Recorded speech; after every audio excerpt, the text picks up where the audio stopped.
Seguir Jesus é um chamado, mas também é uma escolha livre.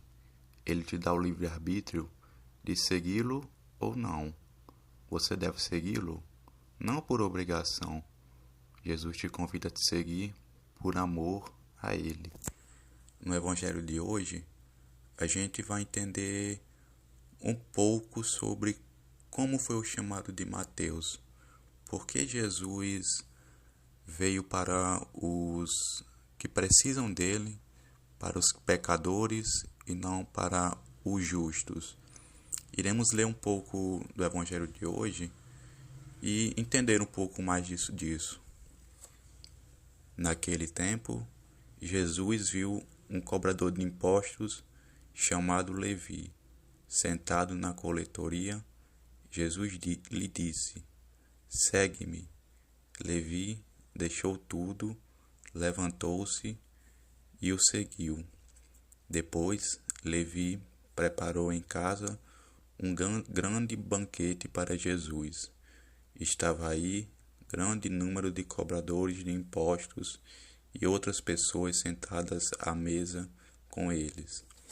Os fariseus e seus mestres da lei murmuravam e diziam aos discípulos de Jesus: "Por que vós comeis e bebeis com os cobradores de impostos e com os pecadores?"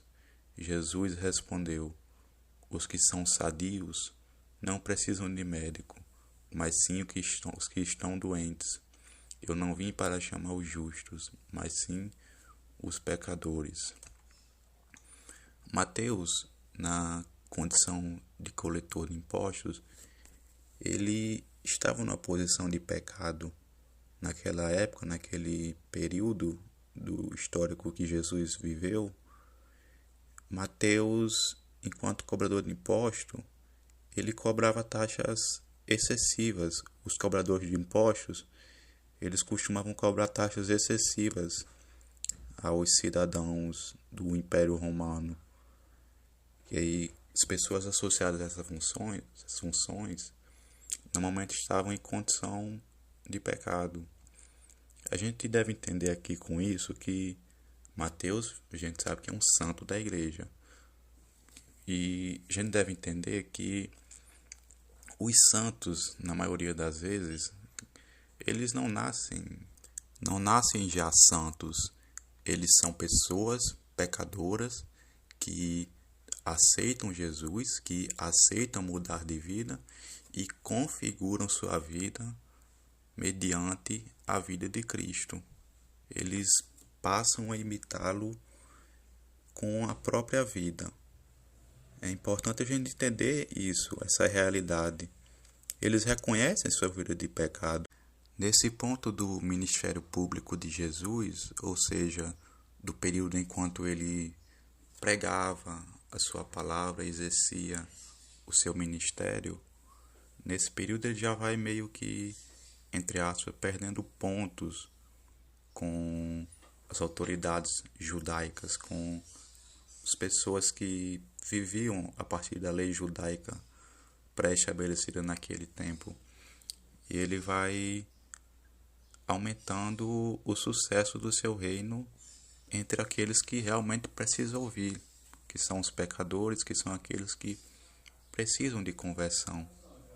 Os fariseus, naquela época, eles se consideravam justos, desprezavam os outros, eles se enchiam de orgulho por seguir a lei à risca.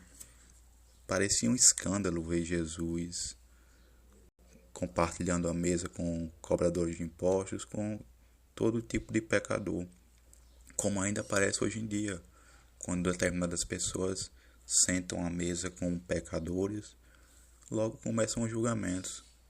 É algo que acontecia desde o ministério de Jesus, desde quando Jesus pisou aqui na terra. Jesus é muito claro. Ele veio para os pecadores, veio para os doentes. Ele é a cura. Então, Jesus ele tem o poder de perdoar. Jesus, no Evangelho de hoje, ele diz: "Segue-me". Mas nos Evangelhos ele também deixa muito claro que para segui-lo é preciso mudar de vida, é preciso deixar o pecado. E a qualquer momento a misericórdia de Deus está disponível para você enquanto você está em vida. Jesus, ele é misericordioso. Basta você abrir o coração e se arrepender. Basta você sair da sua vida de pecado e mudar.